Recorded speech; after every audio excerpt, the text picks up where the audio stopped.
Cek, satu, cek. Bismillahirrahmanirrahim. Ibu-ibu sekalian sehat semua, Bu? Alhamdulillah. Suami apa suami aman? Nggak ada chatting-chatting dengan tetangga sebelah? Tahu dari mana? Kalau saya buka screenshotnya, kejang-kejang panjenengan. Keadaan kantong bagaimana, Bu? Aman? Mboten usah khawatir. Bu Sri Mulyani sampun diresafel. Jadi insya Allah pajak turun ini. Bukan begitu Pak Adi? Pajak sudah turun Pak Adi. Mudah-mudahan semuanya oleh Allah diberikan sehat walafiat. Allah jadikan setiap langkah kita mendapatkan bimbingan dari Allah Subhanahu wa ta'ala. Amin. Bismillahirrahmanirrahim. Yang pertama, kepada yang kami hormati sebagai penyelenggara acara di pagi hari ini, yaitu Bapak Adi sekeluarga, yang semoga oleh Allah Ta'ala amalan hari ini dijadikan sebagai amalan ibadah yang makbulah, yang akan menjadikan ganjaran beliau besar di sisi Allah Subhanahu wa Ta'ala beserta seluruh keluarganya. Amin ya rabbal alamin. Kemudian kepada yang kami hormati, yang kami muliakan, dari Ormas Islam sekecamatan Trenggalek, atau bisa dibilang kabupaten lagi, yang semoga oleh Allah kita bersama senantiasa diberikan kemampuan untuk sinergi.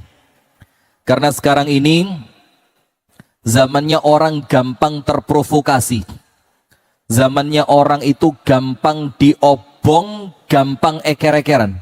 Maka mudah-mudahan Allah Subhanahu wa ta'ala menjadikan setiap ormas Islam yang ada oleh Allah dijaga hatinya agar masing-masing mampu menahan diri untuk senantiasa sinergi di dalam kebaikan. Amin ya rabbal alamin. Ada dari pimpinan daerah Muhammadiyah Trenggalek, kemudian pimpinan cabang Nahdlatul Ulama, kemudian para tokoh agama, para tokoh Perkopimca Trenggalek atau dan zikir setrenggalek. Assalamualaikum warahmatullahi wabarakatuh.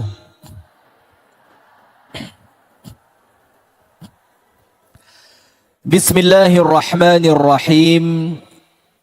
Alhamdulillahi rabbil alamin. Allahumma salli wa sallim wa barik wa an'im على نبينا ومولانا وسيدنا محمد وعلى آله وصحبه أجمعين. أعوذ بالله من الشيطان الرجيم. يا أيها الذين آمنوا اتقوا الله حق تقاته ولا تموتن إلا وأنتم مسلمون.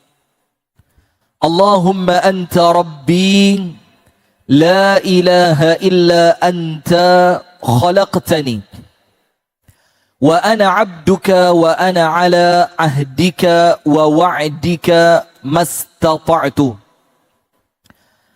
أعوذ بك من شر ما صنعت.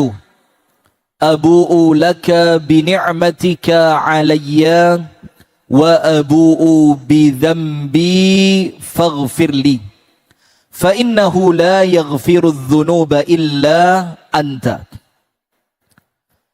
اللهم إنا نسألك علما نافعا ورزقا طيبا وعملا متقبلا آمين يا رب العالمين. أما بعد.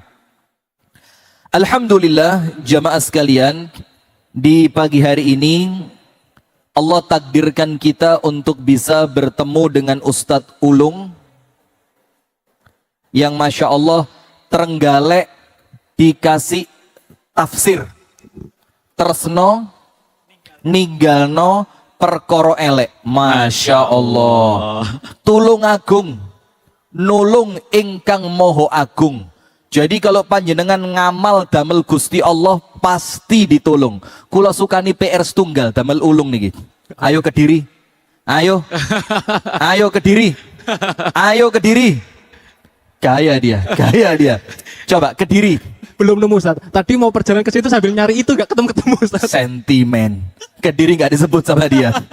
Alhamdulillah jamaah sekalian, ibu-ibu dan bapak-bapak yang kami hormati, kami muliakan. Kita bersyukur kepada Allah atas nikmat yang Allah karuniakan. Dan orang-orang yang pandai bersyukur dikatakan oleh para ulama ketika menjelaskan pada surah Ibrahim, wa idh ta'adzana rabbukum la in syakartum la azidannakum wa la in kafartum inna azabi la syadid. Al-Imam Al-Hafidh Ibnu Katsir itu menafsirkan ayat la in syakartum la azidannakum. Kata Al-Imam Al-Hafidh Ibnu Katsir, orang yang mensyukuri nikmat Allah, maka tapi kebanyakan dari wal asr. Innal insana lafi khusr illa alladhina amanu wa 'amilus salihati wa tawassaw bil haqqi wa tawassaw bis sabr. Yang pertama, Allah bersumpah dengan waktu. Mangke panjenengan wangsul, panjenengan bika ten Google. Tahu Google nggih? Trenggalek tahu Google. Saya bukakan Google ya. Nanti khawatir panjenengan ndak tahu. Tahu. Diamuk saya nanti. Nah, mangke wangsul panjenengan bika ten Google. Di dalam ilmu tafsir, ketika Allah bersumpah dengan sesuatu seperti wal asri, demi masa, demi waktu, demi waktu asar. Artinya macam-macam. Bisa jadi masa itu apa? Begini, masa itu balita, remaja, dewasa, tua. Itu masa dari masing-masing kehidupan kita. Itu salah satu makna dari wal asri. Makna yang kedua, waktu secara umum. Waktu secara umum. Wes pokok mulai lahir sampai mati. Atau makna yang ketiga, demi waktu sholat asar. Wal asri. Ketika Allah bersumpah dengan sesuatu, maka yang Allah gunakan untuk bersumpah pasti sesuatu yang memiliki kemuliaan. Itu namanya qaidah dalam ilmu tafsir. Misal contoh yang lain, wal laili wal fajri wadduha. Dan ketika Allah bersumpah dengan apapun di dalam Al-Quran, maka panjenengan masukkan ke sini apa yang Allah gunakan untuk bersumpah pasti spesial, pasti utama, pasti istimewa, pasti memiliki rahasia yang luar biasa, dan pasti perkara yang Allah gunakan untuk bersumpah memiliki keagungan yang sangat luar biasa. Maka ketika Allah bersumpah dengan wal asri, berarti waktu adalah sesuatu yang paling utama yang Allah berikan kepada manusia. Maka panjenengan buka lagi nanti tafsir surah Al-Asr Imam Ibnu Katsir. Imam Ibnu Katsir mengatakan al-waqtu ra'su malil insan. Waktu adalah modal terbesarnya manusia. Apa Bu? Modal. Kalau orang kerja, punya uang, punya toko, punya kecerdasan, tapi orangnya tidak punya waktu, gak iso lapo-lapo. Maka waktu ini kata Imam Ibnu Katsir adalah modal terbesarnya manusia. Ketika manusia telah kehilangan waktu, maka dia tidak mampu melakukan apapun. Panjenengan cek. Ayo, Bu, perhatikan nggih. Rasulullah bersabda, dawuh kados ngoten niki. Ni'matani, ada dua kenikmatan. Maghbunun fihima katsirun minan nas. Yang dua nikmat ini menjadikan banyak manusia itu lalai.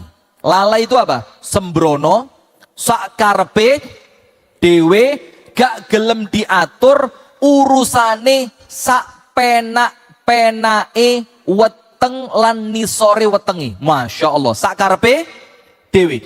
Ketika ada orang semacam itu, maka orang itu biasanya tertipu dengan dua perkara. Orang yang hidupnya tidak mau diatur. Wes sak karepku, urip-uripku, duit-duitku, awak-awakku, ngerokok sing tak gawe tuku rokok ya. Duitku wes urusane sak karepe dhewe.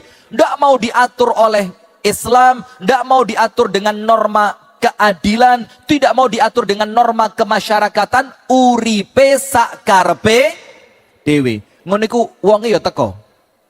Mana sing uripe sak karepe dhewe angkat tangan. Kelihatan kok dari warna jilbabnya kelihatan. Ah, itu yang belakang itu kayaknya itu. Bu, jamaah. Itu punya ustadz sebelah. Sudah. Maka orang yang hidupnya semaunya sendiri, gak gelem diatur, sak penake awake. Biasanya orang itu tertipu dengan dua perkara. Tertipu dengan dua kenikmatan ini. Nomor satu, as-sihhatu. Awake seger waras. Biasanya orang le awake seger waras males olahraga. Mangane sak penake gak diatur. Kemudian tidurnya juga bisa jadi kurang. Kerjone kenemenan gara-gara merasa masih sehat.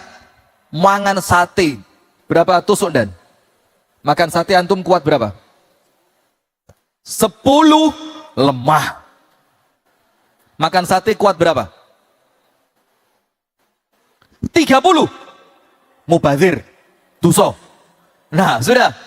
Maka orang itu ketika sehat, biasanya dia tertipu dengan kesehatannya. Awak esek penak, mangan, ngombe, istirahat, gak diatur. Tapi nanti setelah kesehatannya hilang, baru yang tersisa apa? Getun, bayo, biyen tangi turu langsung ngadeg ya kuat, saiki tangi turu nyekeli tembok, gak kuat melaku, harus cekelan tembok. Tapi tidak apa-apa. Nah maka itu yang pertama, nikmat yang menjadikan orang itu lalai, sakar PDW, karena merasa dirinya masih sehat. Yang kedua, apa yang menjadikan manusia itu lalai? Al-faragh. Fa-ro alif ghain. Faragh. Faragh itu artinya waktu luang. Waktu akeh. Karena waktunya banyak, maka dia sia-siakan mancing. Maka panjenengan tahu kan? Orang mancing itu, Bu, tidak akan pernah bisa maju. Gak mungkin maju. Maju kecemplung, Ustaz. Nah, itu maksud saya. Jadi ini misalkan kolam ini kan, dia mancing gini. Sakit maju. Nah, dia ketika waktunya luang, duduk di pos ronda, main kartu, gaple. Ketika waktu luang, isine digawe turu, main game PUBG. Astagfirullah, Ustaz digoblok-goblok. Oh, Roblox. Saya kira goblok, astagfirullah. Nah, sudah. Akhirnya waktunya habis, terbuang. Ketika nanti dia kehabisan waktu, dalam artian dia meninggal dunia, dia getun minta dikembalikan ke dunia. Minta dikembalikan ke dunia. Nah, sekarang lihat. Dulu, waktu sehat, dia korbankan kesehatannya untuk kerja. Istirahat. Mangane irit banget antara hemat atau medit. Ya, makannya irit, tidak mau minum vitamin karena eman duwe. Setelah uangnya ngumpul, ternyata kesehatannya hilang, awake loro kabeh, penyakite metu kabeh. Uang yang sebelumnya dia cari dengan mengorbankan kesehatannya, sekarang uang itu rela dia keluarkan, sing penting sehat kumbali. Enten boten? Zaman sehat, kerjone ratau mandek. Zaman sehat, ratau mulih. Zaman sehat, awan gawe bengi, bengi gawe awan, sirah didekek, sikil dadi sirah. Setelah uangnya ngumpul, soge, ternyata awake mulai loro, mulai penyakitnya keluar, ini itu segala macam. Dia rela mengeluarkan uang tadi untuk mengembalikan kesehatannya. Sip, Bu, sekarang perhatikan. Manusia itu di antara dua. Ada yang badannya sehat walafiat, tapi tidak punya waktu. Awake sehat, kepingin teko nang pengajian, kepingin hadir ke majelis taklim, kepingin hadir ke majelis zikir, dalam keadaan badannya sehat, tapi tidak punya waktu karena kesibukan. Tidak bisa datang ke pengajian karena tidak punya waktu. Sebaliknya, ada orang waktunya luang, wes waktune ombo, jembar, penak, renek garapan, nganggur. Kepingin datang ke majelis taklim, waktu punya, tapi ternyata awake loro. Maka sekarang ketika manusia diberikan keduanya oleh Allah, awake sehat, waktu yo enek, manfaatkan sebaik-baiknya dalam rangka taat kepada Allah Subhanahu wa ta'ala. Kita kembali. Maka itulah Imam Ibnu Katsir mengatakan waktu adalah modal terbesarnya manusia. Kenapa begitu? Panjenengan tahu hadisnya. Idza mata ibnu Adam, kalau manusia itu meninggal dunia, Bu, enten orang meninggal dunia iso adus dewe? Enten boten? Orang meninggal dunia salin dewe? Wes kelambiku tak cepote, genti mori. Enten? Boten. Ada orang meninggal dunia bisa berangkat ke kuburan sendiri? Nggak ada. Ada orang meninggal dunia iso ngorok awake dewe? Nggak ada. Maka itulah Nabi Muhammad mengatakan, idza mata ibnu Adam. Saya, Ustadz Dedi Mahendra, Ustadz, saya kok lupa nama antum. Ustadz Ulung. Masya Allah. Yang bahasanya awake Ustadz Ulung gitu. Masya Allah ya. Boleh. Inilah contoh, belum sukses sudah sombong ya begini. Ini sombongnya kecepatan ini. Nanti dulu, sabar dulu. Sudah, saya, Ustadz Dedi, Ustadz Ulung, panjenengan sedoyo, semua satu persatu bakal mati. Nggih napa nggih? Angkat tangan sing krasa gak bakal mati, angkat tangan. Angkat tangan sing krasa gak bakal mati. Angkat tangan sing krasa matine wis cidek. Serius? Hati-hati loh Bu, diaminkan orang sak gedong loh ini. Mudah-mudahan panjang umur Bu, amin. Sudah? Maka masing-masing kita ini pasti mati. Raenek uang sing gak bakal mati. Semuanya pasti mati. Sekarang begini, Nabi Muhammad mengingatkan, idza mata ibnu Adam. Kalau kelak saya dan panjenengan semua meninggal dunia, mati, apa yang terjadi? In qata'a anhu amaluhu. Semua amal kebaikannya terputus. Wes raiso. Kalau meninggal, semua amal kebaikan kita apa? Terputus. Orang meninggal tidak bisa sholat. Orang meninggal tidak bisa tobat. Orang meninggal tidak bisa istighfar. Orang meninggal tidak bisa membaca Al-Quran. Orang yang meninggal tidak bisa bersedekah. Maka Nabi Muhammad mengingatkan, idza mata ibnu Adam in qata'a anhu amalu. Kalau kita semuanya meninggal, wis mandek raiso ngamal. Ayo, dia ngenangen. Siap gih? Bapak-bapak siap nggih, Pak? Diangen-angen. Diangen-angen itu bahasanya apa? Dibayang nih. Panjenengan bayangkan. Misalkan ada orang meninggal dunia, meninggal. Dimasukkan ke alam kubur, alam barzakh. Maka saat itu, Bu, itulah awal kehidupan dia untuk yang selama-lamanya gak iso balik nang dunyo dan tidak ada mati setelah itu. Jadi kematian itu adalah awal dari kehidupan yang hakiki. Kalau orang sudah meninggal, wes mati, mati. Baru apa-apa yang dia lupa sebelumnya, saiki eling kabeh. Dalam keadaan dia tidak bisa mengulang untuk balik nang dunyo, memperbaiki apa yang sebelumnya dia salah, memperbaiki dan mengamalkan sesuatu yang sebelumnya dia tidak amalkan. Wes raiso balik. Maka lihat, Imam Hasan Al-Basri jalan sama murid-muridnya, tung. Pas jalan tadi ngelewati kuburan. Maka kata Imam Hasan Basri, qifu makanakum. Murid-murid, mandeko kabeh. Berhenti di depan kuburan.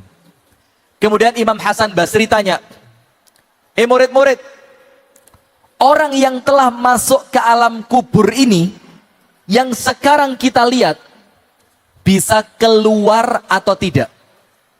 Muridnya jawab apa? Tidak bisa. Wis kadung mati.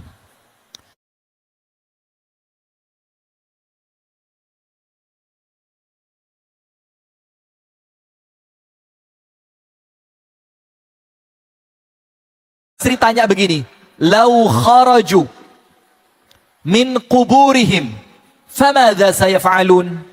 Kalau mereka ini yang sekarang masuk di alam kubur itu oleh Allah diberi kesempatan untuk kembali ke dunia, Imam Hasan Basri tanya, kira-kira apa yang akan mereka lakukan kalau mereka bisa kembali ke dunia? Dalam keadaan mereka tidak bisa kembali, maka Imam Hasan Basri mendapat jawaban dari murid-muridnya. Apa jawabannya? Wahai Imam, kalaulah mereka bisa keluar dari alam kubur mereka, mereka kembali ke dunia kita sekarang ini, dan mereka bisa hidup lagi, maka mereka akan tobat. Mereka akan tobat. Mereka akan sholat.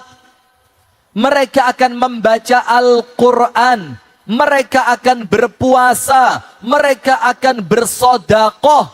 Dan disebutkan semua amal-amal kebaikan yang akan dilakukan oleh orang yang sudah meninggal tadi.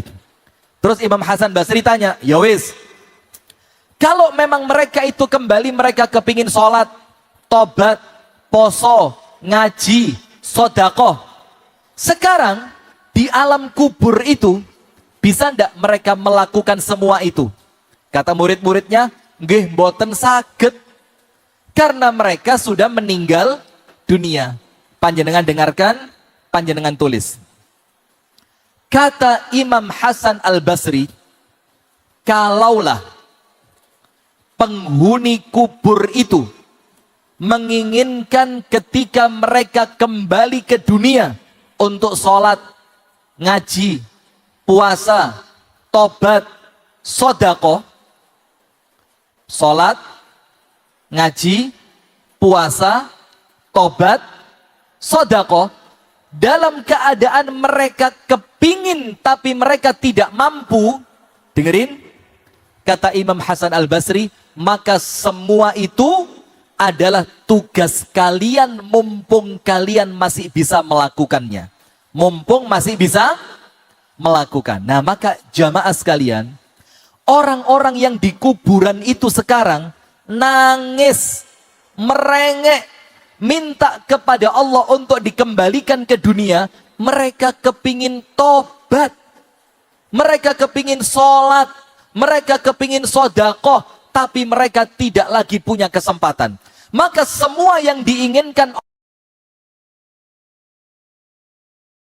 lakukan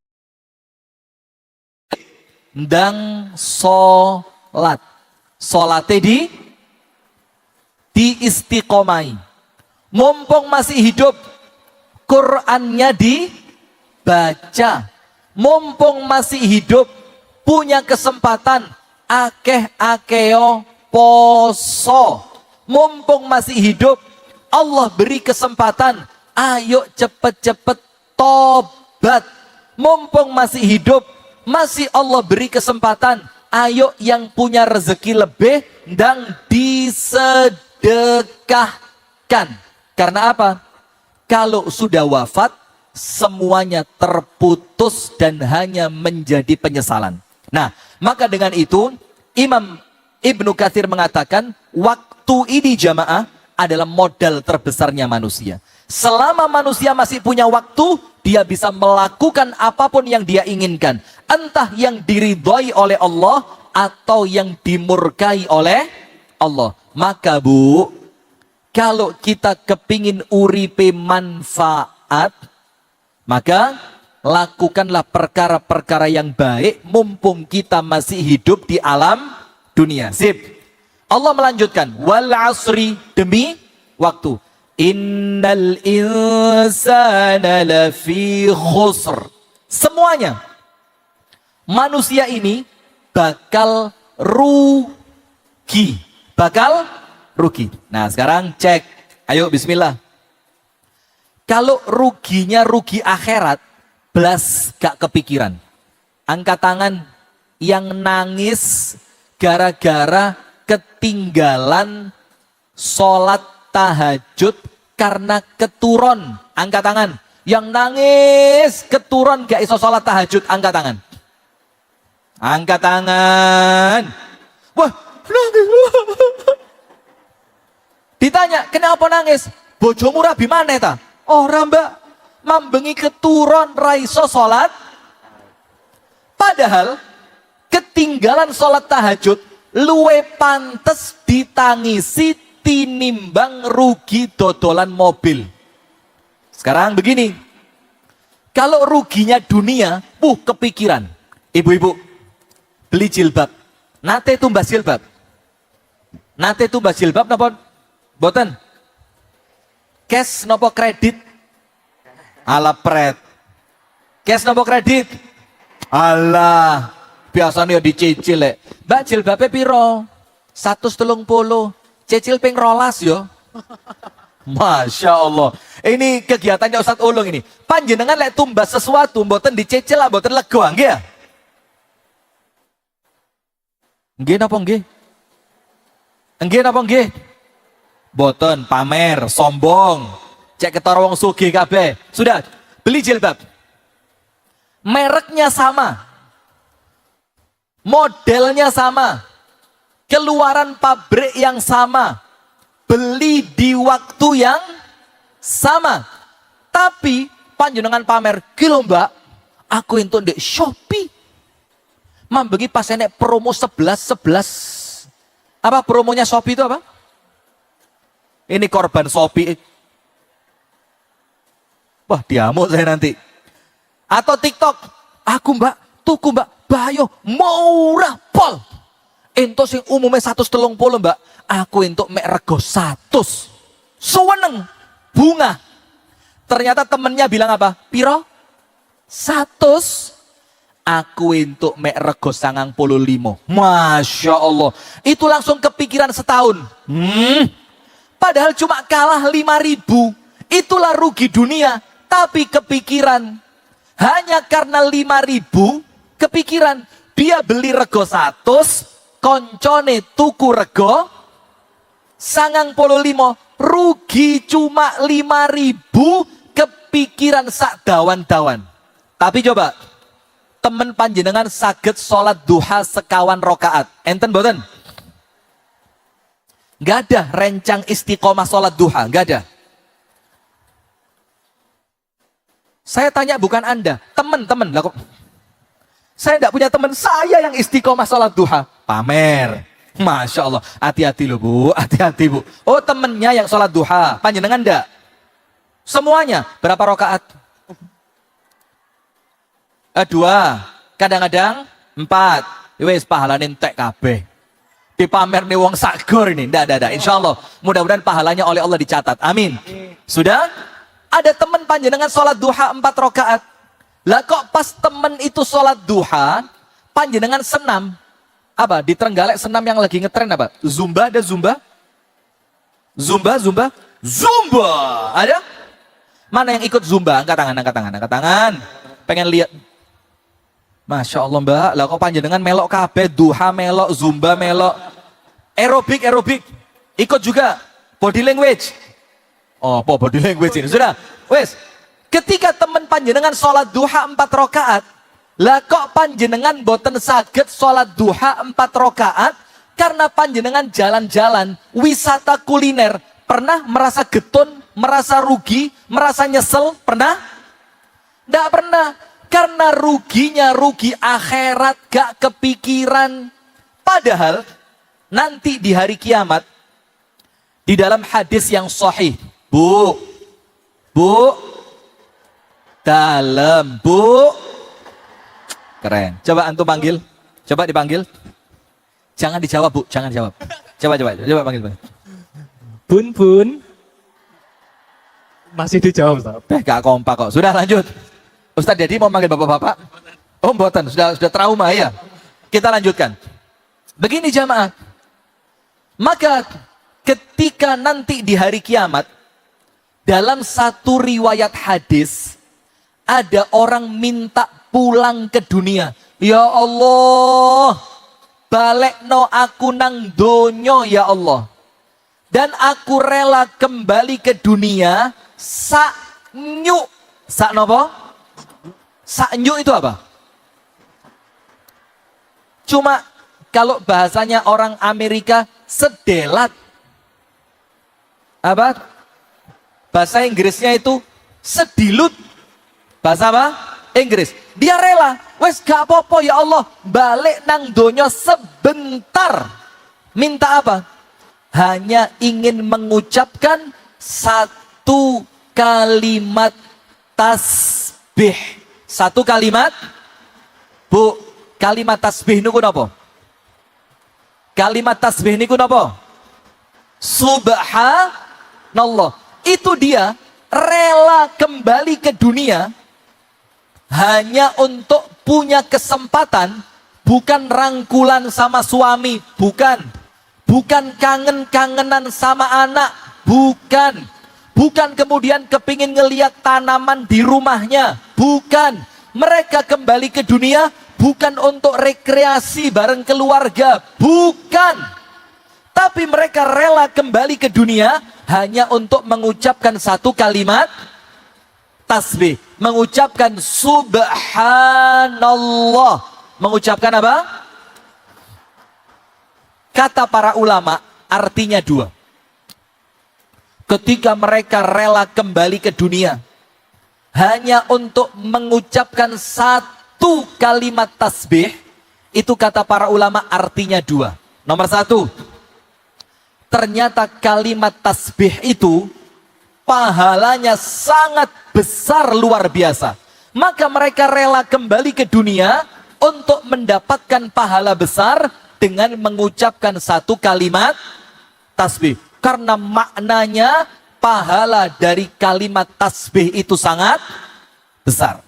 Makna yang kedua, katakan, wes anggepen, kalimat tasbih itu pahalanya cilik. Anggepen kalimat tasbih itu pahalanya kecil. Tapi kata para ulama apa? Walaupun pahalanya kecil, tetap sak cili-cili pahala kita butuhkan untuk keselamatan kita di akhirat. Maka dengan itu oleh Allah diingatkan, innal insana lafi khusrin, kabeh bakal rugi. Semua akan rugi.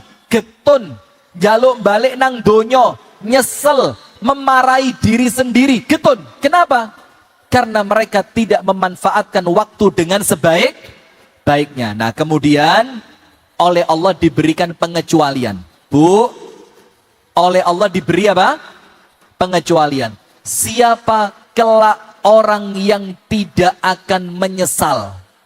Siapa kelak orang yang ketika wafat dia tidak ingin kembali ke dunia? Siapa kelak orang-orang yang tidak rugi ketika dia diberikan kesempatan hidup di dunia tapi dia tidak rugi? Allah sebutkan orangnya memiliki 4 sifat. Memiliki apa? 4 sifat. Nah, ayo perhatikan. Nomor 1, wal asri innal insana lafi khusrin illa alladzina amanu. Nomor 1, yang tidak akan rugi artine wonge mesti bati, akhirate sugih, akhirate mulya, di akhirat dimuliakan oleh Allah, dinaungi oleh Allah, dimasukkan ke dalam surganya Allah. Yang pas. Gini Mas. Satu.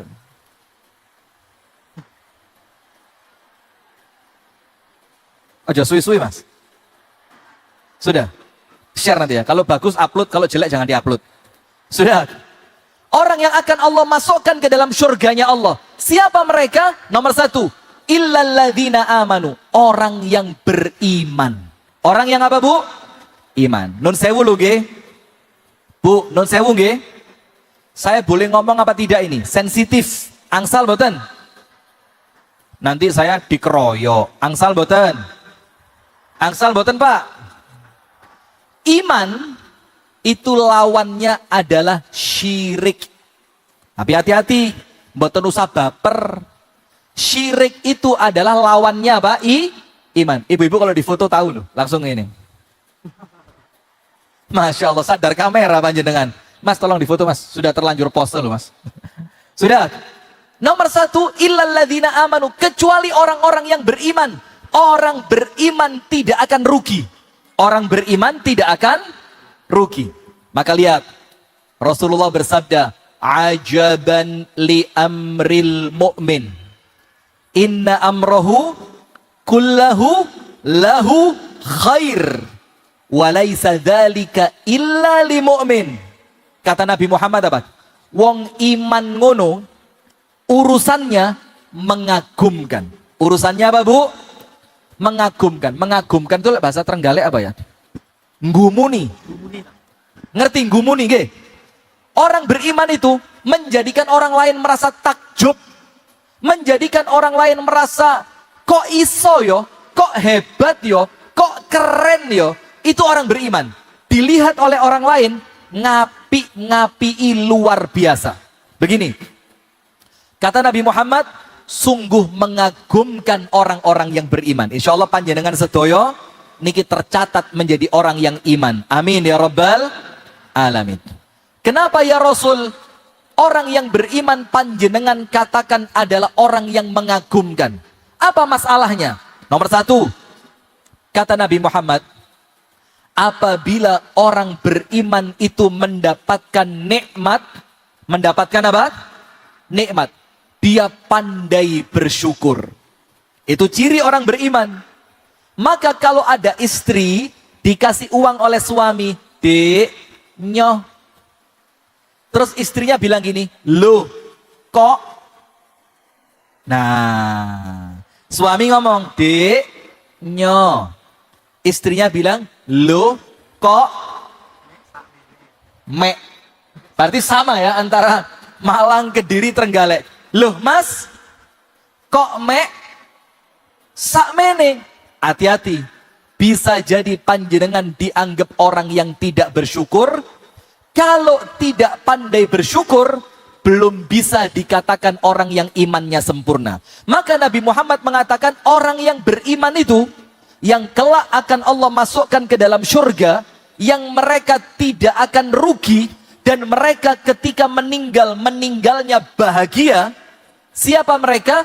Adalah orang yang ketika mendapatkan nikmat, orang itu pandai bersyukur. Bu, panjenengan syukur napa mboten? Syukur napa mboten? Sama suami seminggu dikasih 15 juta.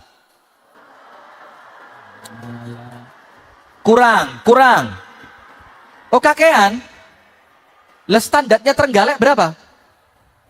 Seminggu berapa? 5.000 cukup. 500.000 nggih.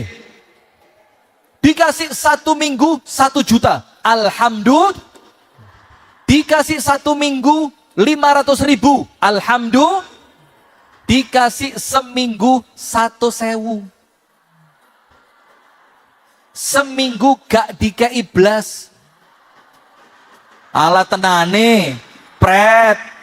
Seminggu gak dikei blas. Pret. Nah, maka kalau kita pandai bersyukur, itulah ciri orang yang beriman. Sementara hati-hati. Perempuan oleh Nabi Muhammad itu dikatakan penghuni neraka yang jumlahnya paling. Loh, kok sudah tahu? Perempuan ini penghuni neraka yang jumlahnya paling. Yang jumlahnya paling. Apa sebabnya? Nah, Nabi Muhammad ditanya, ya Rasulullah, ma baluna aktsar ahlin nar? Ya Rasul, panjenengan mengatakan kami ini perempuan adalah penghuni neraka yang jumlahnya paling banyak. Saya mau tanya, sebabnya apa? Sebabnya apa? Dengerin. Kanjeng Nabi dawuh, karena perempuan itu yakfurna. Kufur. Apa? Kufur. Kufur itu lawannya apa? Syukur. Berarti Nabi Muhammad menceritakan ini bukan ngelek-ngelek wong wedok. Bukan. Tapi supaya perempuan itu antisipasi.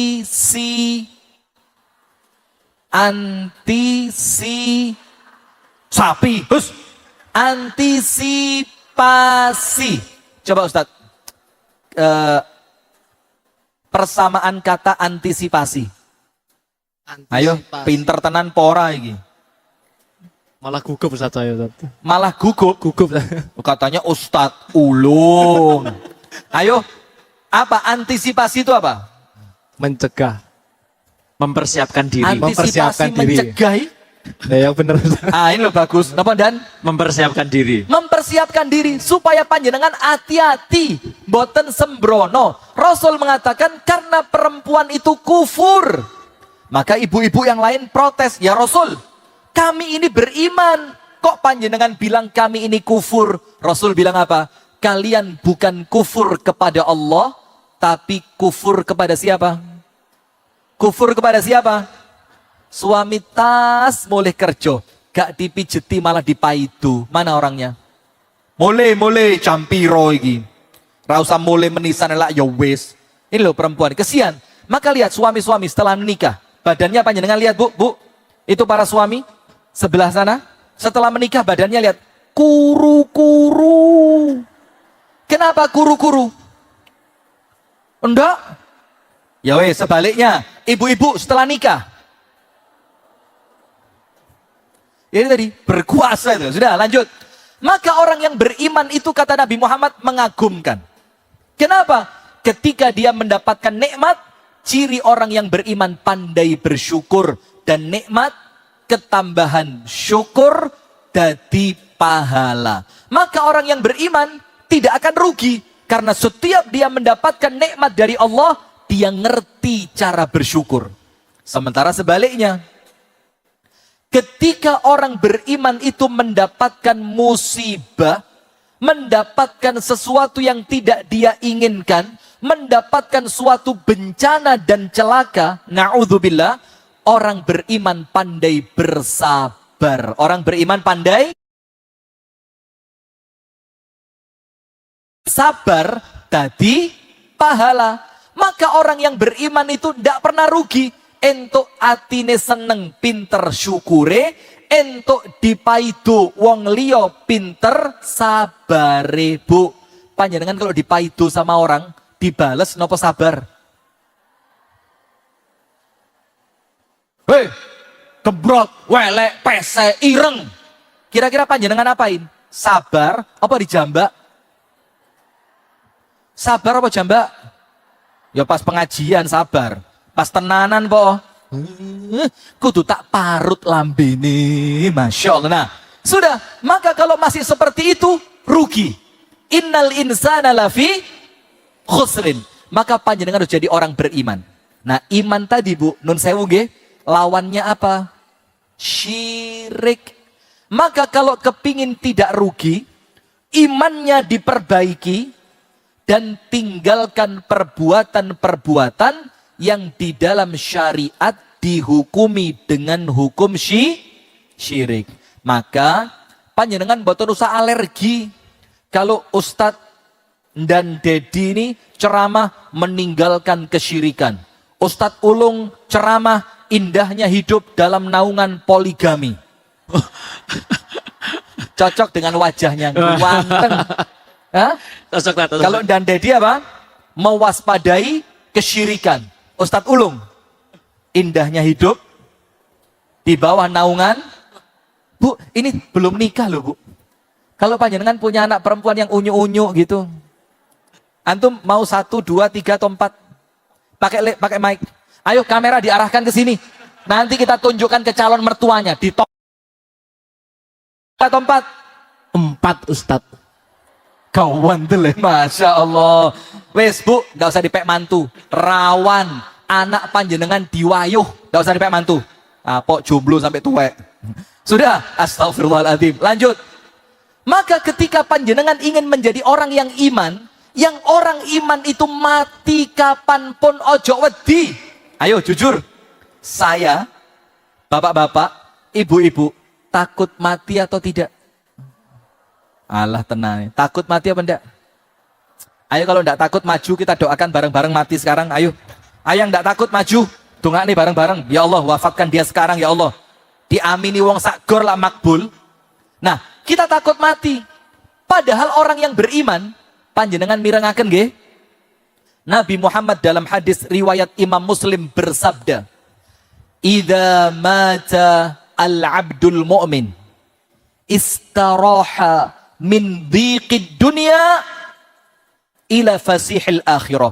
Kalau orang yang meninggal itu orang yang beriman, apa kata Allah Ta'ala? Apa kata Nabi Muhammad?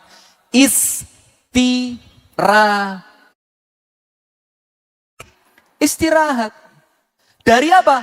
Capeknya dunia, penatnya dunia, bisingnya dunia, sumpeknya dunia, kerja dunia. Maka orang beriman ketika di dunia capek, kalau dia wafat, waktunya istirahat. Tapi harus jadi orang yang beriman. Ciri orang beriman itu apa? Rasulullah bersabda, "Lan tadkhulul jannata hatta tu'minu." Tidak akan masuk surga sampai kalian itu beriman. Jadi syarat masuk surga apa Bu? Iman. Walam tu'minu hatta tahabbu. Kalian tidak sempurna iman yang kalian miliki sampai sesama kalian saling mencintai. Itulah hati-hati. Jadi mencintai sesama orang Islam itu konsekuensi keimanan. Ustadz Ulung, konsekuensi itu apa? Mohon dijelaskan. Ayo. Jare pinter. Sekarang Dai standar MUI. Ayo apa? Konsekuensi itu apa? Konsekuensi. Aja ingat-ingi sing tegas. Gugup Ustadz. Oh, konsekuensi itu gugup. Bukan. Apa Lung? Yang harus siap diterima. Konsekuensi itu Konsekuensi. Akibat Ustaz. Ya. akibat pertanggung Jawaban. jawaban. Jadi orang beriman itu Bu, konsekuensinya apa? Saling mencintai. Gak ilo-iloan. Ngapain? NU mesti ngene, mesti rusuh NU. Nanti gentian sing NU ngelokne Muhammadiyah medit. Mati ratau selamatan, ratau syukuran, ratau kenduren, ilo-iloan terus. Maka itu belum sempurna imannya. Karena apabila mereka beriman, mereka akan saling mencintai. Nah kula niki Bu, mulai dalam kandungan sampun Muhammadiyah. Jadi Muhammadiyah sejak dalam kandungan. Pernah saya ngisi pengajian di Kalimantan Selatan, Banjarmasin. Kemudian salah satu yang ngundang tadi, tidak percaya kalau saya Muhammadiyah. Sementara yang ngundang masjid-masjid Muhammadiyah. Mereka tidak terima. Muhammadiyah kok enggak gamis, jenggote, bowo, kopiai putih. Siki Wahabi nyusup ini. Wahabi nyusup. Telepon mereka ke Muhammadiyah Malang. Tanya, Assalamualaikum. Waalaikumsalam. Ini kami dari pimpinan daerah Muhammadiyah Kalimantan Selatan ingin bertanya, Banjarmasin, ingin bertanya. Ada enggak kader Muhammadiyah Malang namanya Rifki Ja'far Tholib? Panjenengan tahu jawabannya? Enggak ada. Waduh. Wes Wahabi tenan ya, asli Wahabi sudah. Dijawab apa? Enggak ada. Wah, kaget saya. Astagfirullah. Maka saya dimasukkan kantor, diinterogasi. Kami baru saja telepon ke Anda bukan kader Muhammadiyah. Waduh. Wes konangan lek ku nyusup iki. Masya Allah. Sudah. Saya tanya, loh maaf, panjenengan teleponnya ke siapa? Ternyata yang ditelepon teman-teman Muhammadiyah Kota Malang. Sementara saya Muhammadiyah Kabupaten. Saya kasih nomornya Bapak Ketua PDM Kabupaten Malang. Zaman itu Pak Mursidi, Purek Unmu, Purek 2. Purek 2 Unmu. Sudah, telepon. Assalamualaikum, Waalaikumsalam. Dengan Bapak PDM Kabupaten Malang, enggak. Dengan Bapak Mursidi, enggak. Kami mau tanya, ada dari Malang ngaku-ngaku Muhammadiyah. Namanya Rifki Ja'far Tholib. Apa betul beliau kader Muhammadiyah? Jawabannya Pak Mursidi apa? Betul. Kaget ya. Beliau Muhammadiyah sejak dalam kandungan. Saya mikir, alhamdulillah selamat rasido konangan nih. Masya Allah. Nah, sudah. Maka dalam keadaan saya Muhammadiyah, saya dekat dengan teman-teman NU. Dekat banget. Bahkan saya punya banyak teman pengurus NU. Bahkan kemarin di Kediri, kemarin hari Rebu malam Kemis, Rebu malam Kemis malam Jumat. Kemis malam Jumat kami ngisi bareng dengan MWC NU Kota Kediri, Gus Ab. Dengan Gus Ab biasa ngisi bareng, enggak jadi masalah. Cuma ada orang-orang sing gak terima, Bu, setan ini loh. Bilang apa?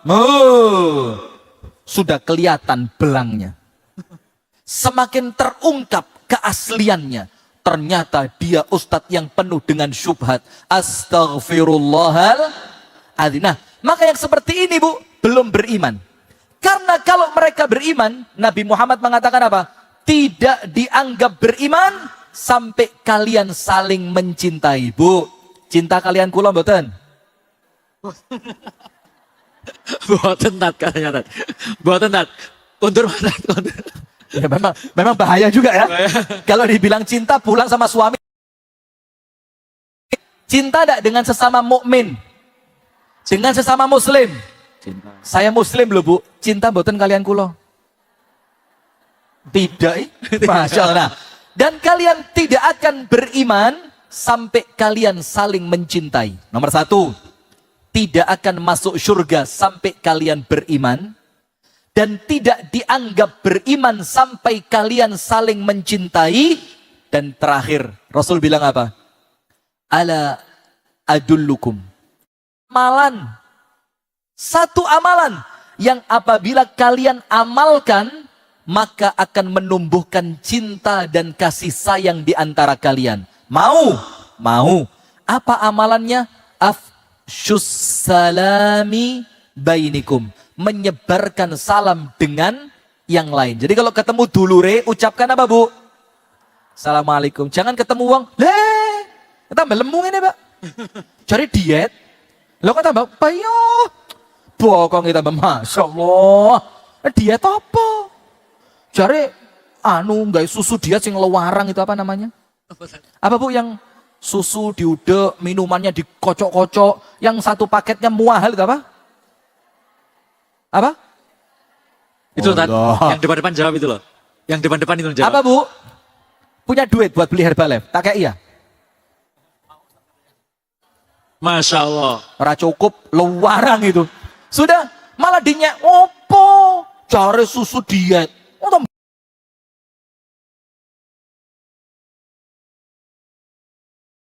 Maka ingat, Kiai Haji Abdullah Gimnastiar.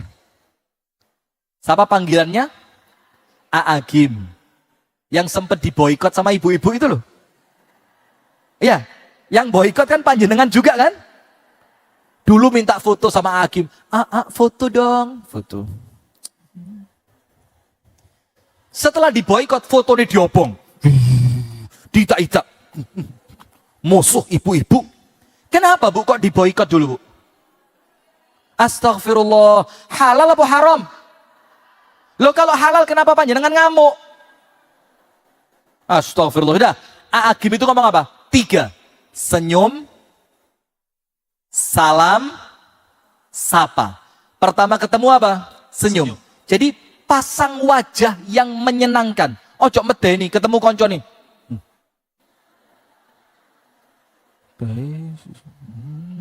Senyum. Setelah senyumnya dilempar, apa? Salam. Ucapkan assalamu alaikum. Setelah ucapan salam dijawab, langsung apa? Disapa. Mbak, Masya Allah mbak, kok tambah ayu, padahal welek. Kok tambah ayu mbak, Masya Allah, padahal apa? Jelek. Tapi apa? Minimal menjadikan dia seneng. Kalau kita sudah menyebarkan salam, maka imannya sempurna, maka pasti masuk ke dalam surga. Diawali dengan mengucapkan apa? Salam. Maka nomor 1, biar tidak rugi, illalladzina amanu, kecuali orang-orang yang beriman. Maka kalau kepingin imannya sempurna, jauhi perbuatan syirik. Kalau kepingin imannya sempurna, saling mencintai sesama muslim, saling menyayangi sesama orang-orang Islam. Yang kedua, illalladzina amanu wa amilus amal. Saya mau tanya.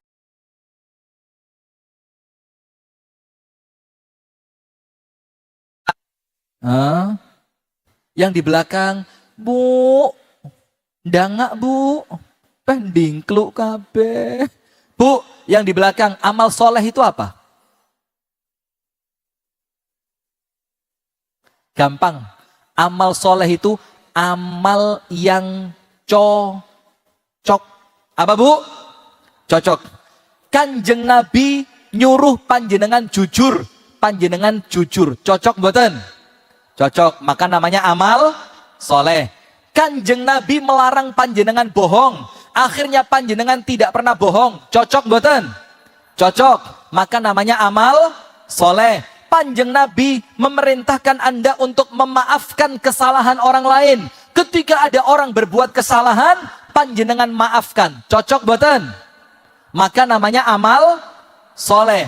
Kanjeng Nabi memerintahkan panjenengan menyambung kepada orang-orang yang memutuskan panjenengan. Lah kok ada orang satru dengan panjenengan, panjenengan sambung silaturahim. Cocok mboten? Cocok. Maka namanya amal soleh. Tapi kalau tidak cocok, namanya bukan amal soleh. Contoh, kalau nimbang. Nimbang. Saya ini les kerungu timbangan iling bahlil terus, Masya Allah. Saya nyervis motor. Jadi saya punya motor Supra 125X. Iya, mahal itu, mahal. Nanti kalau ada yang mau, hubungi saya. Itu motor, deknya saya lepas. Mulai totok ngarep, selebor, sampai bokongi. Entek, mudo blejet. Kariwesi tok. Karena apa? Dipakai untuk ngerumput. Karena adik kami punya sapi, itu maka perlu rumput banyak. Maka motor itu dipreteli, ditaleni, burine geledekan. Sudah, totoknya dicepot semua. Setelah totok dilepas semua, setelah sekian tahun, sapi nentek. Peda motornya dibalekno semula. Totoknya mau dipasang. Ternyata totoknya wis rusak kabeh. Totok ngerti ya? Apa? Ulung, totok. Jelaskan. Totok, jelaskan. Ayo. Totoknya wis rusak kabeh. Kerangka. Lah kerangka lah wesine lung. Body. Body. Oke, keren. Baru ini pinter. Itu bodinya motor mau dipasang, ternyata sudah rusak semua. Akhirnya saya masukkan ke bengkel resmi. Oh, mainnya resmi kita tidak main abal-abal. Saya masukkan ke bengkel resmi. 3 hari saya telepon yang punya namanya Ahmad. Mat, sepeda kuis mari apa durung? Durung Ustad. Waduh, kok suwe Mat? Sing sabar, Ustad kok gak sabar? Oh ya wis, Masya Allah, Ustad diceramahi ya baru itu. Sudah, setelah seminggu, saya telepon lagi. Mat, apa Ustad? Sepeda kuis beres apa durung? Durung Ustad. Mat, kok garap apa kok delok tok Mat? Loh ngene lho Ustad, tak jelasno. Ini sedang hari berebet nasional. Hari apa Bu? Hari berebet nasional. Iki bengkelku lek gak percaya, Rinio. Iki sepeda motor berebet puluhan. Yang itu harus didahulukan. Masya Allah. Maka saya kalau eling timbangan, eling bensin itu kok Masya Allah ingat Kakanda Bahlil. Semoga Allah Ta'ala membimbing beliau. Amin ya Rabbal Alamin. Itu Pak Bahlil di Indonesia ada 10 gitu Bu. Wih, Indonesia jadi mercusuar dunia. Itu sayangi kok mek siji. 10, wih, jagoan. Amerika kalah sama Indonesia. Amin. Gak sing amin belas sih. Anda sentimen sama Pak Bahlil. Injak-injak seperti itu. Terus kita membalas mereka. Apakah kita salah Ustadz? Apakah kita bukan orang yang sabar? Demikian terima kasih. Assalamualaikum warahmatullahi wabarakatuh. Waalaikumsalam. Tambah satu lagi. Saya jawab dulu ya. Siap dulu, Karena sekarang saya pelupa sekarang. Saya jawab dulu, nanti pertanyaan berikutnya ya. Baik. Ini bisa dijadikan status WA. Siapkan kamera. Videonya. Videonya keluarin. Kalau HP-nya bagus, jelek ya jangan di sini-sini. Mic-nya Mas Ding. Mic. Begini Bu. Apabila panjenengan dibully. Nah, jangan dulu, jangan nanti. Belum di komando. Semangat sih dulu. Gini. Ini kan zaman bullying ya. Bullying adalah keburukan yang serupa. Tapi itu bukan untuk jamaah majelis taklim. Kalau jamaah majelis taklim nomor 2. Apa cara yang kedua? Jangan dibales di dunia, tapi tuntut nanti di akhirat. Di dunia tak jarno, rapopo. Tapi di akhirat, pahalamu tak pek. Boleh apa tidak?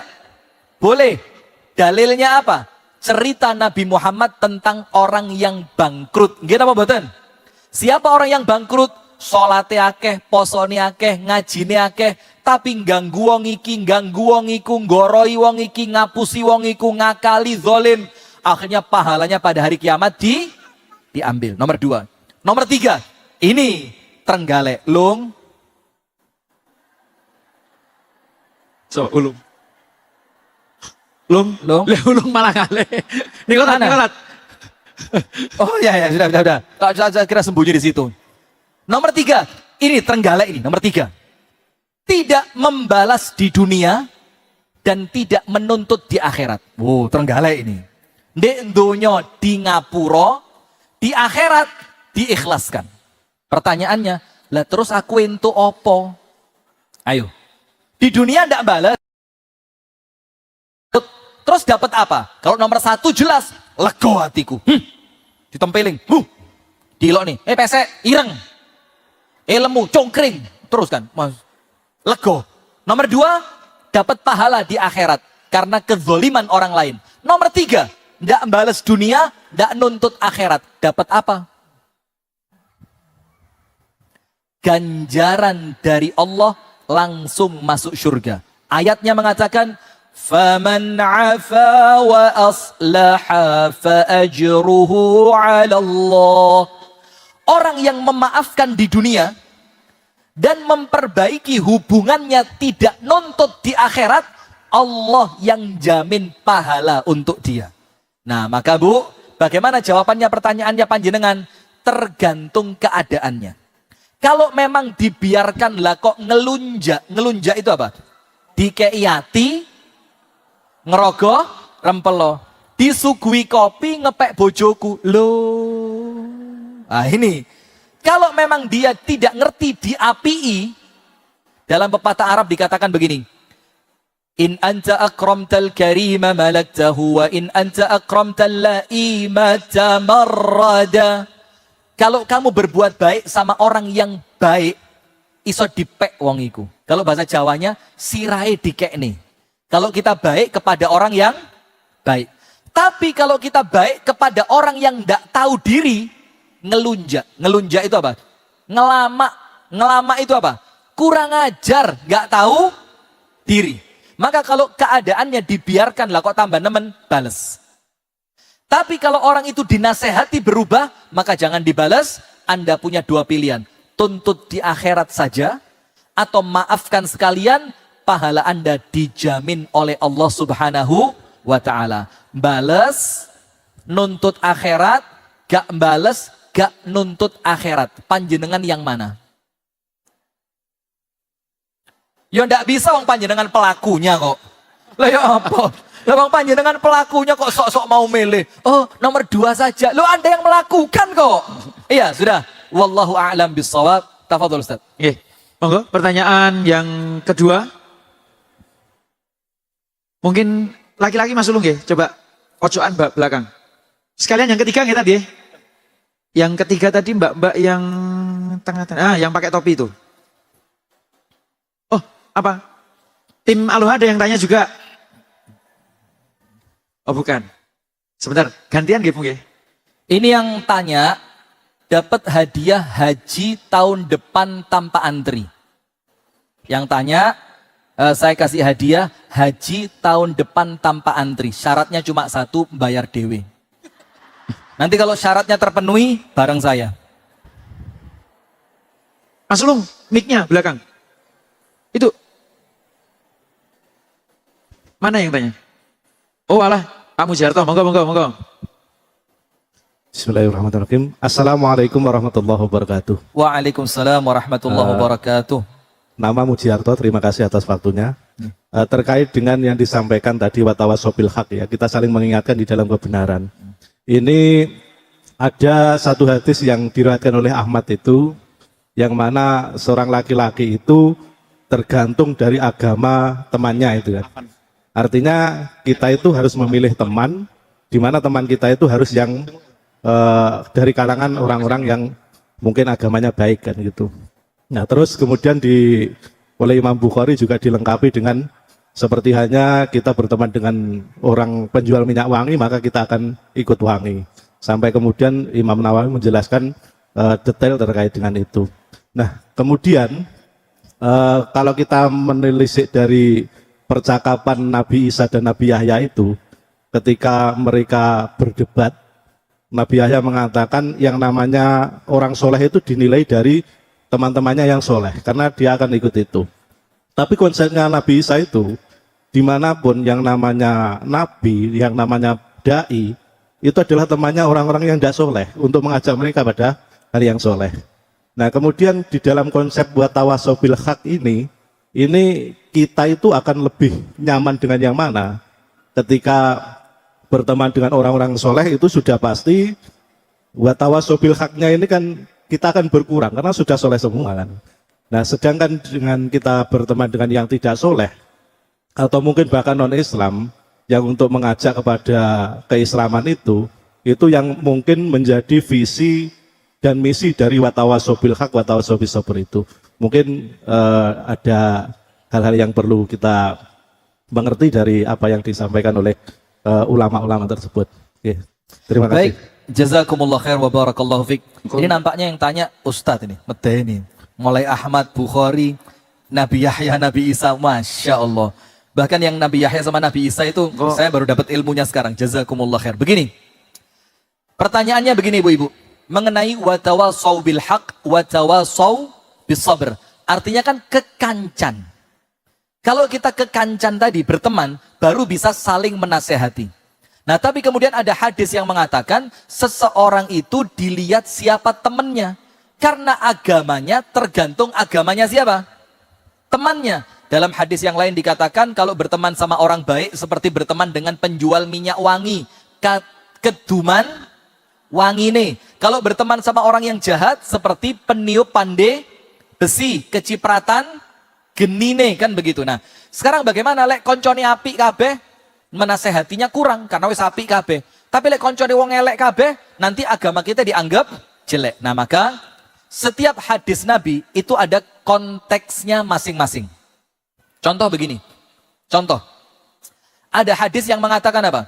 Hendaknya kalian jujur karena kejujuran membawa pada kebaikan. Kebaikan mengantarkan pada surga. Jangan sampai bohong. Karena bohong itu mengantarkan pada keburukan. Dan keburukan mengantarkan pada neraka. Itu ada konteksnya. Seorang sahabat konangan ngapusi. Di depan Nabi. Di depan Nabi konangan ngapusi. Oleh Nabi Muhammad tidak diprotes saat itu juga. Ini konteks. Tapi Nabi Muhammad ngelihat situasi sampai tenang, baru dikandani. Ceritanya begini, Bu, saya singkat, ceritanya begini. Ada seorang laki-laki di zaman sahabat, namanya Khawat. Khawat ini, konangan sama Nabi, duduk bareng perempuan. Duduk bareng wong wedok-wedok, ngobrol. Terus Nabi keluar, loh, kok sahabatku duduk bareng wong wedok? Ditanya, Khawat, kok kumpul perempuan? Apa katanya dia? Oh, Nabi, boten. Jangan salah paham Nabi. Saya tidak kumpul perempuan. Untoku hilang. Apa katanya?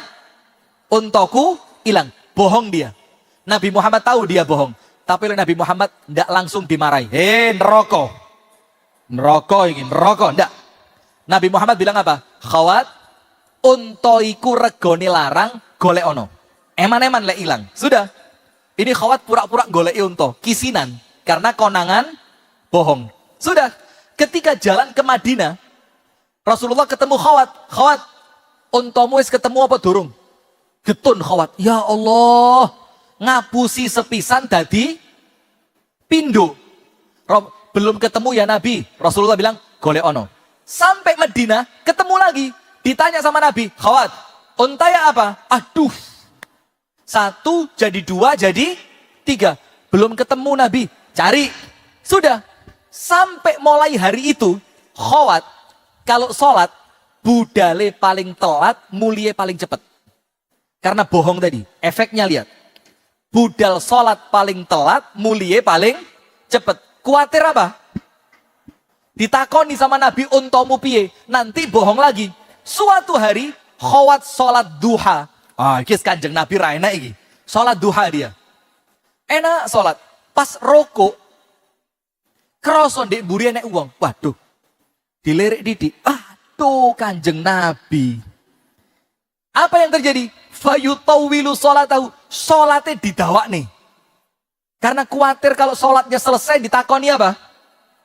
Unta. Tapi dia mikir, lu mau sore salat duha tembus adzan beduk. Kan ya ora pantes. Akhirnya mau tidak mau berhenti sholatnya pas noleh. Assalamualaikum warahmatullah. Assalamualaikum warahmatullah. Langsung Nabi tanya, Khawat, unta ya apa unta? Aduh. Baru ngaku dia. Ya Rasul, saya bohong.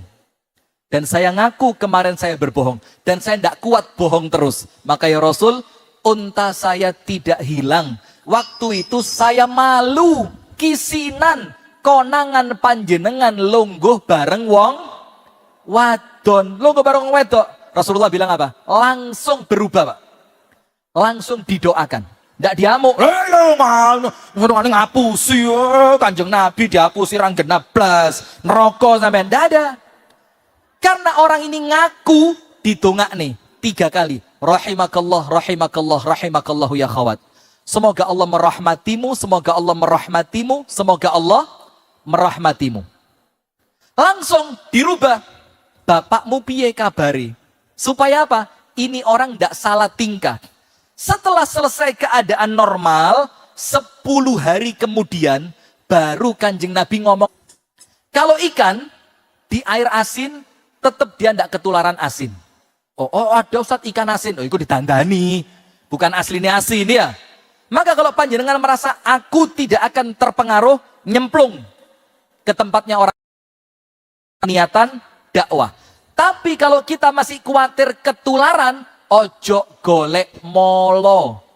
Maka cari teman-teman yang baik supaya apa?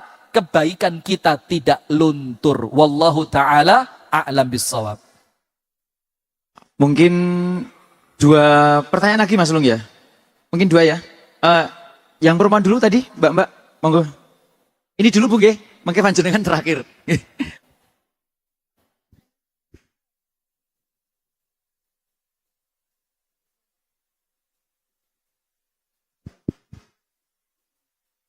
Bismillah. Assalamualaikum warahmatullahi wabarakatuh. Waalaikumsalam warahmatullahi wabarakatuh. Perkenalkan nama saya Shirley Ustadz. Yang mau saya tanyakan, jika saat ini saya kan sedang proses berijah Ustadz. Berijah. Ada sholat atau amalan-amalan wajib di masa lalu yang mungkin belum sempat saya kodok. Bagaimana cara untuk menggantinya Ustadz? Dan apakah ada contoh di zaman Nabi dahulu? Sekian Ustadz. Assalamualaikum warahmatullahi wabarakatuh. Baik, saya jawab dulu ya. Terima kasih ukhti yang semoga oleh Allah diberikan istiqomah, senantiasa taat dalam kebaikan, senantiasa mendapatkan bimbingan dari Allah. Pertanyaannya, kalau zaman dulu sebelum hijrah, sebelum tobat, sebelum kenal pengajian, ada amalan wajib yang sempat ditinggal. Maka apakah perlu mengqadha? Atau kalau tidak mampu mengqadhanya, apa yang harus dilakukan? Nah ini ada amalannya harus diperinci. Kalau puasa wajib diqadha. Karena ada dalil membayar hutang puasa. Selama Anda tidak puasa, dihitung pirang tahun. Maka dibayar sampai lunas. Itu kalau puasa. Ustadz, terlalu berat. Diikhtiarkan sedikit demi sedikit, berazam. Misalkan setiap Senin Kemis, menisan poso Senin Kemis, menisan nyaur utang puasa Ramadan yang dulu ditinggal. Itu kalau puasa, ulama sepakat dibayar. Tapi kalau sholat, ada 2 pendapat. Dari ulama Syafi'iyah, sholat wajib diqadha. Bagaimana caranya? Macam-macam. Ada yang sekali sholat duhur, langsung duhuran ping 10, tung, tung, tung, tung, tung, tung, nambal yang dulu-dulu tidak pernah sholat. Atau boleh juga, setiap selesai sholat, ditambahkan 1 sholat, untuk mengqadha sholat yang sebelumnya. Tapi dalam fatwa yang lain, Syekh Utsaimin, itu mengatakan dalam syarah Riyadhus Shalihin, kalau sholatnya dihitung wis gak kehitung karena saking akai sholat sing ditinggal, maka cukup tobat kepada Allah, taubatan sholat sunnah. Itu karena tidak ada dalil yang berbicara tentang qadha sholat. Tapi kalau qadha puasa ada.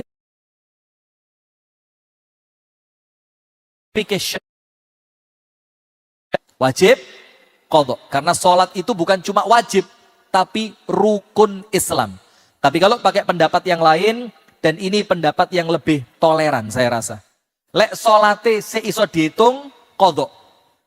Tapi kalau jumlahnya tidak lagi terhitung, maka cukup tobat dengan taubatan nasuha, dan diperbanyak sholat sunnah sebagai penggantinya. Wallahu ta'ala a'lam bissawab. Oke, terima kasih Ustaz Rifki. Ada lagi? Mungkin 1 pertanyaan lagi. Satu terakhir pertanyaan mungkin lagi. ini ya. Mungkin. Oh, 1 pertanyaan lagi. Gimana nih Tat? Pertanyaannya dibatasi berapa nggih?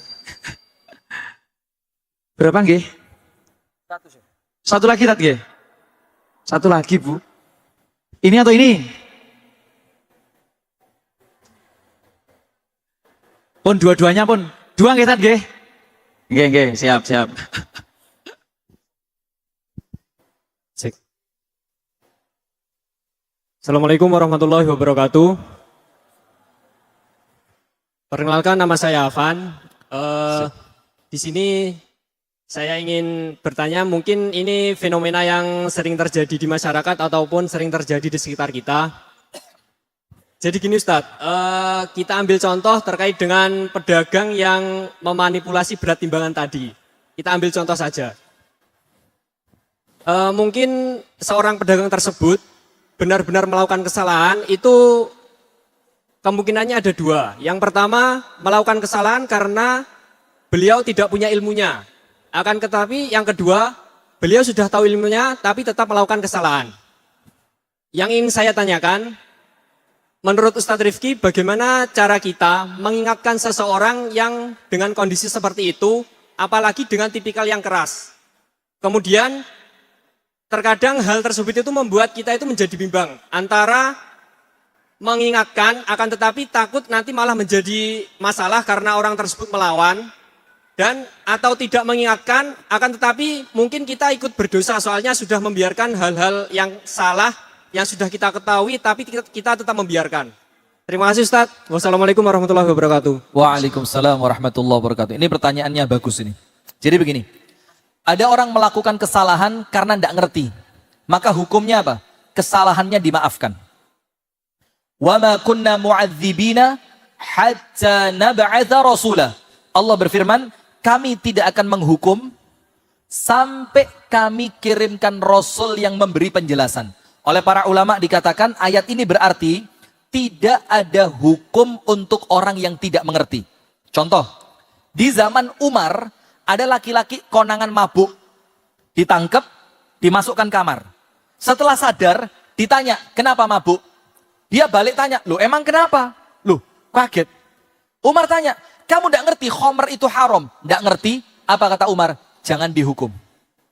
Diberi ilmu. Walaupun kalau panjenengan mikir, roh masuk akal. Mosok di zamannya Umar, enek wong gak ngerti khomer itu hukumnya haram. Tapi kan itu urusan dia, kalau bohong dengan siapa? Allah. Tapi selama dia ngakunya tidak ngerti, tidak boleh dihukum. Di zamannya Utsman bin Affan, ada perempuan kulit hitam berzina. Ditangkap, mau dirajam, tidak jadi. Gara-gara apa? Ketika dia mau dirajam, dia ditanya, sudah sampaikah kepadamu hukum bahwa zina itu haram? Dia bilang, saya tidak tahu, maka tidak jadi dirajam. Nah, tapi hati-hati. Dia mendapatkan dosa karena dia melalaikan mencari ilmu yang hukumnya wajib. Faham? Kesalahannya tidak berdosa. Karena memang tidak mengerti. Dosanya di mana? Dia berdosa karena meninggalkan mencari ilmu yang hukumnya wajib. Kadar dosanya tergantung keadaannya. Kalau mencari ilmu gampang, lah kok gak gelem, dosanya gede. Tapi kalau memang mencari ilmu susah, angel, tapi masih bisa dicari, cuma karena males akhirnya gak gelem golek, dosanya rodok didik. Karena memang susah. Nah sekarang begini, bagaimana Ustadz? Kalau diingatkan, khawatir jadi musuh. Khawatir jadi masalah. Karena orangnya temperamen. Hati-hati. Ojo gak enakan kepada manusia, tapi melalaikan gak enak kepada Allah. Ada enggak yang begitu? Enek wong gak jilbaban, kate ngiling nih sungkan, engkau wongnya tersinggung. Loh, padahal kalau Anda ingatkan itu kebaikan. Nerimo gak nerimo itu urusan kedua. Yang penting Anda telah menjalankan kewajiban yang Allah perintahkan. Tapi ingat mas, tidak serta-merta. Dakwah itu ada caranya, mengingatkan itu ada metodenya. Tak kayak contoh, kedawan dan saya kasih contoh. Ini kisahnya seorang kiai. Kiai didatengin penyanyi dangdut, pakai pakaian seksi. Nyanyinya apa? Kemana? Lagu yang wong kilangan itu ya, orang salah arah itu. Sudah datang ke tempatnya kiai. Mbah Yai sungkem, nggih. Mbah Yai kula badhe tangklet. Takono pondok, takono. Pripun Mbah Yai? Kula niki penyanyi dangdut Mbah Yai. Suami kula pun kabur, mboten balik. Kula nggadah anak. Lek kula mboten nyanyi dangdut Mbah Yai, yoga kula dahar nopo, sekolahin bayar kalih nopo. Lah kok enten tiang sanjang tirose nyanyi niku haram. Apa jawabannya Pak Kiainya? Ini loh Pak. Ilmu. Lek mek bener gampang. Tapi yang sulit itu apa? Bijak sana. Bener gampang, Anda buka Google, bener kabeh. Tapi bijaksana susah. Apa kata kiainya? Setelah perempuan itu tanya, pripun Mbak Yai, nopo nyanyi dangdut niku haram? Tenang Duk, ojo kuatir. Tak golek nih kita penduk. Tak golek nih jawaban sing nyanyi oleh. Nyanyi halal. Tapi gak saiki Duk. Bali om minggu ngarep yo. Oh nggih Mbak Yai, seneng itu perempuan. Woi, Yai pro penyanyi nih. Ngene kalau seneng, gak gampang memvonis. Minggu depan perempuan itu balik. Pripun Mbak Yai? Pun angsal jawaban nih. Waduh Duk. Kitab fikih wis tak waca kewabeh. Mulai sing Hanafi, Maliki, Syafi'i, Hambali tak buka kabeh Nduk. Lah kok ra oleh Nduk? Ra oleh Nduk. Memang di buku-buku ditulis haram. Tapi tenang Nduk, tenang. Ojo bingung. Anakku kuliah di Mesir. Wih ke Mesir kan gudangnya ulama. Engkau tak telepon anakku Nduk. Sopo roh enek ilmu sing aku durung ngerti. Nyanyi iku halal. Wes ojo bingung. Bali om minggu ngarep Nduk. Nggih Mbak Yai. Sudah. Minggu ngarep balik itu perempuan. Pripun Mbak Yai? Pun enten jawabane. Waduh Nduk. Anakku tak telepon, tak kei waktu 5 dino. Tak kongkon takon nang guru-guru nih di Mesir. Masyayikh Mesir.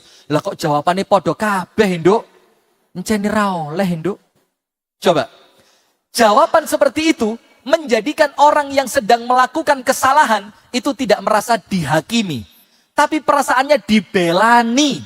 Walaupun tetap jawabannya apa? Nyanyi itu hukumnya haram. Beda. Mbah Yai, lo kula niki penyanyi. Wait! Penyanyi? Ih, jijik. Ra oleh haram, duitmu haram, anakmu ra mungkin dadi arek sing soleh, melbu neraka. Beda apa ndak? Nah itu loh cara. Jadi mengingatkan itu dilihat tempat, waktu, situasi dan kondisi. Tapi jangan lupa satu. Sakdurunge ngiling nih orang yang temperamen ndonga dhisik. Kadang-kadang kita lupa berdoa, ya Allah, jadikan orang yang akan aku dakwai ya Allah terbuka hatinya. Jadikan dakwahku ya Allah sampai ke dalam hati dan pikirannya. Mudahkan dia. Kadang-kadang kita gak tahu ndongakne moro-moro haram. Haram. Iki ngakali iki nyampur bensin karo etanol, neraka iki. Siapa orangnya? Nah, sudah saya. Maka tetap diingatkan tapi dengan cara yang baik. Karena apa? Jangan sampai sungkan kepada manusia mengalahkan sungkannya kita kepada Allah Subhanahu wa taala. Wallahu taala a'lam bissawab. Terakhir nggih Ustaz nggih. Ini Nah, pertanyaan terakhir dan nanti kita setelah pertanyaan ditutup akan ditutup doa oleh Al Ustadz Rifki Ja'far Thalib. Monggo Bu. Assalamualaikum warahmatullahi wabarakatuh. Waalaikumsalam warahmatullahi wabarakatuh. Terima kasih atas waktunya. Di sini nama saya Siti Untari yang mau menanyakan 2 pertanyaan boleh Ustaz? Ini bukan tentang poligami kan? Karena wajahnya kok kayak mau tanya poligami ini. Aman. Nggih, monggo. Yang pertama, itu ada seorang istri yang inginnya dikasih nafkah setiap kali suaminya bekerja pulang diberi nafkah. Tapi si suami ngasihnya dikumpulkan dulu gitu. Biar tidak timbul suudzon si istri, istrinya maunya tiap bekerja pulang dikasih. Tapi suami ngasihnya dikumpulkan. Iya. Apakah itu termasuk istri yang kufur? Oh, neraka itu. Nggih Bu, mangke kalau jawab Bu. Nggih, monggo. Yang kedua Ustaz, ada single parent yang ingin mencari kedamaian untuk cari teman. Lah itu teman yang berdiri. Komandan Dedi Mahendra. Dia itu baru saja sakit dan sekarang dia merasa punya semangat hidup. Ya si orang itu. Setelah kenal dengan Ustadz Dedi Mahendra. Langkah selanjutnya katanya saya akan single parent, saya bebas gitu. Nanti itu yang laki-laki sudah punya istri Ustaz. Katanya langkah selanjutnya itu dia mau ijab siri. Coba lihat, semakin terbukti kalau saya wali. Tenan takoni poligami tenan loh, Masya Allah. Monggo Bu. Saya ini Pak Ustaz. Terus sudah saya kasih tahu, tapi jawabannya aman, aman. Aman, amannya dari mana gitu. Apa yang harus dilakukan? Apakah niat si single parent itu betul Ustadz? Mau ijab siri. Terima kasih atas jawaban. Jazakillah khair. Ini sebelum saya jawab tak cerita nih. Saya ini kan digudo sama teman-teman, dibilang Ustadz Rifki ki wali. Tapi guyon, bukan serius yang sok-sokan wali, bisa membaca hati. Oh enggak, guyon saja sama teman. Tapi subhanallah, ini kebetulan Bu, bukan disetting, ketepaan. Di kongkon baleni yo raiso. Ada orang mantu. Tempat makannya itu Bu, outdoor. Garden party apa? Standing party di garden. Anda ngerti. Ternyata gerimis. Ini makanan sudah siap. Gak enek tendo nih. Saya ndonga. Allahumma hawalaina la alaina. Ayo jamaah diaminkan. Amin. Subhanallah, mandek udah nih. Langsung tuan rumah ngelihat saya. Wali. Itu pertama. Kedua, saya sama Mas Dian itu ke Padang. Ke daerah Sitinjau Lawi. Dari Sitinjau Lawi itu kita bisa ngelihat kota Padang dari ketinggian dan ada pantainya bagus. Kita bawa kamera mau ambil gambar di situ. Ternyata apa? Mendung gelap. Yang punya warung ngomong apa? Pak, di sini kalau mulai pagi mendung ndak akan hilang kecuali setelah jam 12 siang. Saya giniin, Anda belum tahu saya di Jawa Wali saya bilang. Saya giniin Bu.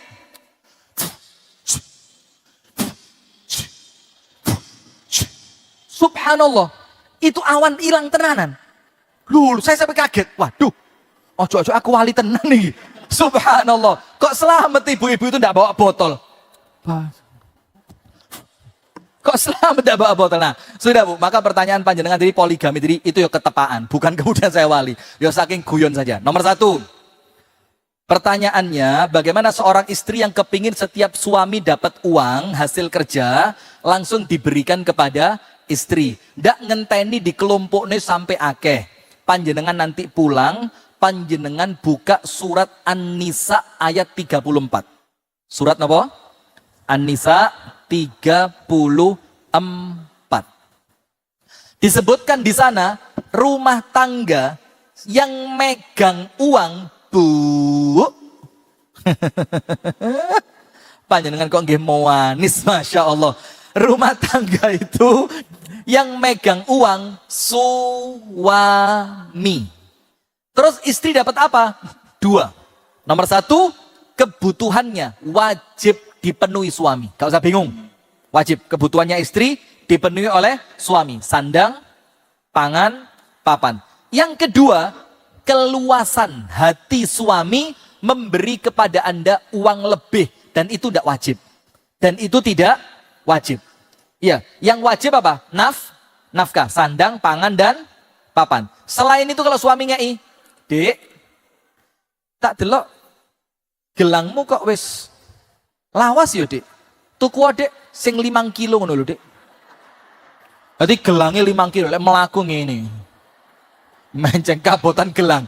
Astagfirullahaladzim. Nah, maka itu keluasan hati suami, hukumnya bukan wajib. Nah, tapi kalau memang keumuman uang itu dipegang istri, secara fikih boleh.